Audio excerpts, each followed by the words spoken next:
আমরা দেশে হেডাম বাবা তো আছে, আছে না? প্রায় সময় মোবাইল টোবাইল খুললে অনেক সময় দেখি হেডাম বাবু বলে আছে। হ্যাঁ, কত বাবা যে এই দেশে আছে। ওহন ভাইয়ার আমার জিকির নিয়ে অনেকে তামাশা শুরু করে, অনেকে জিকির নিয়ে ট্রল করে, জিকিরের মধ্যে নিজেকে জাহির করার জন্য কত ধরনের যে আপনার অনেক কিছু প্রকাশ হয় যেগুলা লজ্জা লাগে, শরম লাগে। তো এরকম জিকির আমরা করব না। আমরা জিকির করি একমাত্র আল্লাহরে খুশি করার জন্য। কারে খুশি করার জন্য? আল্লাহরে খুশি করার জন্য। আর জিকিরের অনেক প্রকার ভেদ আছে। জিকির সাধারণত দুই প্রকার, জিকিরে জালি, জিকিরে খাফি। জিকিরে জালি, জিকিরে খাফি, প্রকাশ্যে এবং গোপনে। তো জিকিরে জালির মধ্যে আবার অনেক প্রকারের জিকির আছে।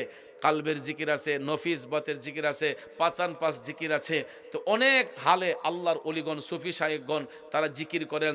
যেমন আমার গাউসে পাক, তিনি শুধু হুর জিকিরও করেছেন। গাউসিয়া শরীফ পরে দেখবেন আমার গাউসে পাক শুধু হু হু হু হু, এই হুর জিকির গাউসে পাক করেছেন। কিন্তু আমাদের দেশে দেখবেন কিছু কিছু সময় আমরা কালবের জিকির করলে অনেকে আলগা থেকে মস্কারা কয়, আমরা বলে হুক্কুরাক্কুর করি। নাউজুবিল্লাহ কোন বাবা, সব কিছু নিয়ে তামাশা করেন না, সব কিছু নিয়ে তামসা করতে নাই। আল্লাহর জিকির অনেকভাবে করা যায়, জাহিরিভাবে করা যায়, গোপনেও করা যায়, প্রকাশ্যে অপ্রকাশ্যে উভয় অবস্থায় আল্লাহ পাকের জিকির করা যায়। যেমন সুফি সাধকগণ অনেকভাবে জিকির করেছেন, আল্লাহ আল্লাহ আল্লাহ। যেমন হু শব্দটা গোপনে, আল্লাহ শব্দটা প্রকাশ। আবার অনেক সময় অনেকভাবে জিকির করেছেন, আল্লাহ আল্লাহ আল্লাহ আল্লাহ আল্লাহ। যেমন উল্টা শ্বাস দিয়ে আবার আল্লাহ, জোরে শ্বাস ছেড়েছি আল্লাহ, এখন কি আমি কি কুকুকু করছি? আমি আল্লাহর নাম স্মরণ করেছি। এরকম ভাবে জিকির করলে অনেক সময় দেখবেন অনেকে এই জিকির নিয়ে ট্রল করে। আল্লাহ যেন তাদেরকে হেদায়েত দান করে, সকলে আমিন কন। কারণ জিকির কোনো হাসি ঠাট্টা মস্কারার এবাদত নয়। জিকির হলো আফদালুল এবাদত, উত্তম এবাদত। আর এই এবাদতের মাধ্যমেই কাল্ব নূরান্বিত হয়, কালবের ময়লা পরিষ্কার হয়। আল্লাহ পাক রাব্বুল আলামিন যেন আমাদের সবার অন্তরে যেন মৌলার জিকির জারি করার তৌফিক দান করেন। সবাই বলেন আমিন। আরেকটু জোরে বলেন আমিন। তো ভাইয়ার আমার, আজকে আলোচনা 1 ঘন্টার মতোই করলাম, বেশি করলাম না। আমি যেহেতু আমার বাবা হানিফেও বলেছেন, আর অনেক আলোচনা করেছি রসুল্লাহ বাদে, ইনশাল্লাহ নেক্সট টাইমে আরও মাহফিল আছে, করব। আগামীকালকেও 2টা প্রোগ্রাম আছে নবীনগরেই, একটা হচ্ছে সাতমোড়া আর একটা আপনার বাসারুকে। 2টা প্রোগ্রাম আগামীকালকেও প্রতি রাত্রেই মাহফিল আছে। এরপরে আমাদের ত্রয়োদশ জাতীয় সংসদ নির্বাচনকে সামনে রেখে 2-3 দিন মাহফিল অফ থাকবে, যেহেতু রাষ্ট্রীয় নিষেধাজ্ঞা আছে। অনেক জায়গার মধ্যে অনেক ষড়যন্ত্র হইতে পারে, এই জন্য রাষ্ট্রীয়ভাবে নিষেধাজ্ঞা রয়েছে, যার কারণে মানুষের মধ্যে একটা ইমেজ আছে, এই ইমেজটা যে নষ্ট না হয় এই জন্য 3 দিন প্রোগ্রাম স্থগিত থাকবে। 10, 11, 12 এই 3 দিন মাহফিল স্থগিত থাকবে। এরপরে রমজানের আগ পর্যন্ত আর কয়েকটা প্রোগ্রাম আছে। এইগুলো করে মাহে রমজান শরীফ আমাদের নিকট চলে আসবে, ঠিক কিনা বলেন?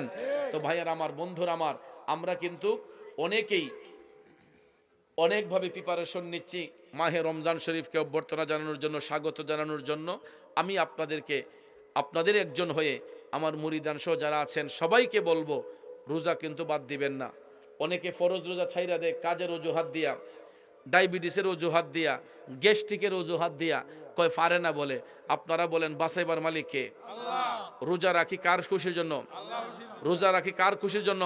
তো আল্লাহরে খুশি করতে যাইয়া যদি জীবনটা চইলাও যায়, আমরা যাইলে দিতে রাজি আছিনি? কথা কোন দিতে রাজি আছিনি? আল্লাহরে পাইতে গিয়া যদি জীবনটা দিয়েও দেওয়ান লাগে, এরপরও দিতে রাজি আছি, এরপরও রোজা ছাড়তে রাজি, রোজা ছাড়বো না। কারণ আপনি নিজের জানডারে এত মায়া করেন, এত ভয় করেন বাঁচবার লেগা, তো যিনি বাঁচাইবার মালিক ওই মালিক রে ডরান না করে? যিনি বাঁচাবার মালিক তাকে তো ভয় করতে হবে, ঠিক না? তাহলে আপনারা দেখবেন এমনিতে আমরা পর্দার কোনো গুরুত্ব নাই। রমজান মাস আইলে দেখবেন আমরা এমন সুন্দর পর্দা করিও, হ্যাঁ। আর এই পর্দাটি হয় শুধু খাবারের দোকানের ভিতরে। এরা কমন আল্লাহরে ডরাইছে দেখেন, এরা পর্দা দিয়া ঘুমটা দিয়া সুন্দর করে দিনের বেলা ওপেন খাবার দাবার রমজান মাসে চলে, যেটা মুসলিম দেশে 95% মুসলমানের দেশে এটা শোভা পায় না, এটা উচিত না। এটা আল্লাহর অভিশাপ আমরা নিতেছি, আল্লাহর লানত আমরা নিতেছি এই কাজগুলা করে। আপনি সারাটা দিন দোকান খুইলা কয় টাকা ব্যবসা করবেন? সারাদিন ব্যবসা করে 500 টাকা লাভ করবেন, 1000 টাকা লাভ করবেন, এর চাইতে তো বেশি না। কিন্তু আপনার এই 1500 টাকা যে কোনভাবে চলে যাবে আপনি নিজেও কইতেন না। অনেক সময় দেখবেন আমাদের হালকা একটা ব্যথা হয়, হালকা একটা সাইড ব্যথা হয়, পিত্তথলিতে ব্যথা হয়, সামান্য একটা ব্যথাকে কেন্দ্র করে দেখা যায় আমাদের হাজার হাজার লাখ লাখ টাকা গুনতে হয়, এরপরও শেফা হয় না, আরোগ্য হয় না। ঠিক না ঠিক? কিন্তু আল্লাহকে যদি ভয় করেন, আল্লাহ বাঁচাইতেও পারে, আল্লাহ মারতেও পারে। কথা কোন ঠিক না ঠিক? এই জন্য আমি আপনাদেরকে বিনয় করে বলে যাব, মাহে রমজান শরীফ যেহেতু আমাদের সামনে, আমরা মাহে রমজানের রোজাগুলো রাখবো, তারাবির নামাজ পড়বো। 8 রাকাত না 20 রাকাত? আমাদের দেশে কিছু নাফিত আছে, নাফিত আছে না নাই? এই নাফিতরা দেখবেন এরা কাটতে কাটতে তারাবি 8 রাকাত লই পড়ে, কিন্তু 20 রাকাত তারাবির নামাজ এটা সুন্নত। কথা কোন ঠিক না ঠিক? তারাবির নামাজ 20 রাকাত এটা সুন্নত। আপনারা 20 রাকাত পড়বেন। আমি নিজে পড়েছি মসজিদে নববী শরীফে, মদিনা শরীফে। আমি একবার রমজান শরীফে ছিলাম, আমি নিজে মদিনা শরীফে দেখেছি, মসজিদে নববীতে, মক্কা শরীফের মধ্যে তারাবির নামাজ 20 রাকাত পড়া হয়। কথা কোন ঠিক না ঠিক? এরপরও মক্কা শরীফ মদিনা শরীফ আমাদের দলিল নয়, আমাদের দলিল কোরআন এবং সুন্নাহ। কথা কোন ঠিক না?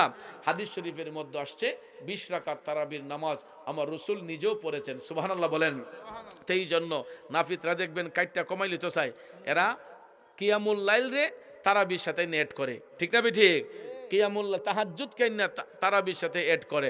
তাহাজ্জুদের নামাজ 12 রাকাত, আপনি চাইলে 8 রাকাত পড়তে পারেন, আপনি চাইলে 4 রাকাত পড়তে পারেন, সর্বনিম্ন 2 রাকাত হইলেও পড়তে পারেন, কিন্তু তারাবির নামাজ 20 রাকাত পড়া জরুরি। কথা কোন ঠিক না ঠিক? আমরা তারাবির নামাজ 20 রাকাতই পড়ব। নাফিদদের কথায় আমরা কখনো কমাইয়া পড়বো না, 8 রাকাত পড়বো না। আল্লাহ যেন আমাদেরকে 20 রাকাত তারাবির নামাজ পড়ার তৌফিক দান করেন। আমার মা বোনদেরকে বলবো, মা গো, জীবনে তো অনেক রং তামাশা করছি গো মা, জীবনে তো অনেক কিছু করছেন গো মা, আমি আপনাদেরকে বিনয় করে বলবো, কারণ আজকে ওয়াজটা করছি শুধু আপনাদের মহব্বতে, নাইলে এখানে যেই মানুষটি বইয়া রইছে এই মানুষের বিরে এত কথা কোয়ার উচিত ছিল না, দরকার ছিল না। একমাত্র আমার মা বোনরা কানায় কানায় ভরপুর কইরা মহিলা প্যান্ডেলে ঝাঁক বেঁধে বসে আছে। আমি আমার মা বোনদেরকে অনুরোধ করে বলবো, মাগো, জীবনে অনেক সময় নষ্ট করেছেন, তাহাজ্জুদের নামাজ পড়বেন, তারাবির নামাজ পড়বেন, ওয়াক্তের নামাজগুলা পড়বেন।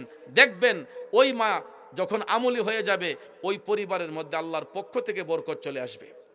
আমার মা বোনগুলা যদি নামাজি হয়ে যায়, পরিবারের প্রত্যেকটা সদস্য নামাজি হয়ে যাবে। স্বামী যদি বেনামাজি থাকে, স্ত্রীর আমলের গুণে অনেক স্বামী নামাজি হয়ে যায়। ঠিক না ঠিক? আল্লাহ যেন আমার মা বোনদেরকেও নেক আমল করার তৌফিক দান করেন। আমরা সবাই বলি আমিন। যেহেতু রাতও প্রায় 1টা হয়ে গেছে, আর এই শীতের রাতে আপনাদেরকে কষ্ট না দিয়ে আমরা নবীজিরে সালাম দিয়া 1 ঘন্টা একটা তালিম হইব। রাজি আছেন নি? আল্লাহ যেন কবুল করে, সবাই বলেন আমিন। ফেরেশতোं की सलामी देने वाले फौज पढ़ते थे सैयदा हजरत माँ आमिना सुनते थी तो आवाज आती थी या नबी सलाम अलैका या रसूल सलाम अलैका या हबीब सलाम अलैका सलावतुल्लाह अलैका। ওগো নবীজি, নবীজি, নবীজি আমার ইয়া রাসূলুল্লাহ, আমরা কালেমায় পড়ি আপনার নাম, আজানে শুনি আপনার নাম, নামাজে আপনাকে সালাম, আপনি যে নূরে মুজাসসাম ইয়া নবী সালাম আলাইকা ইয়া রাসূল সালাম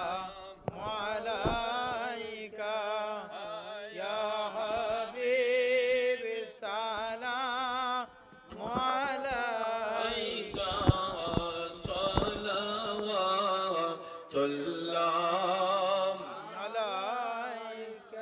मेरा दिल तरफ रहा है मेरा जल रहा है सीना के दवा वही मिलेगी मुझे ले चलो मदीना या नबी सलाम लाइन बोले একটু সোজা করে দেয় আয়া রাসূল সালাম আপনারা সোজা করে আয়া হাবিব যার জায়গায় থাকেন ইকা সালাওয়াতুল্লাহ আলাইকা আলে নবী আসহাবে নবী শুহাদায়ে কিরাম उस हुसैने शहादत पेला खो सलाम मुस्तफा जाने रहमत पेला खो सलाम शम्ए बज़ में हिदायत पेला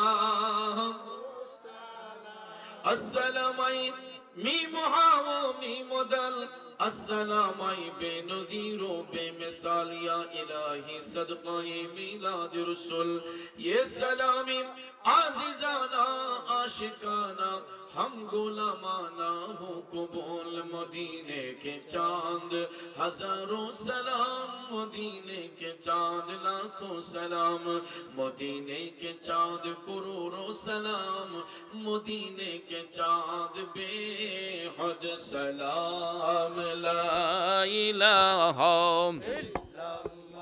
ओ ला इलाहा इल्लल्लाह ला ला ला इलाहा जोड़े जोड़े ला इलाहा लिटन भाई आते तो देना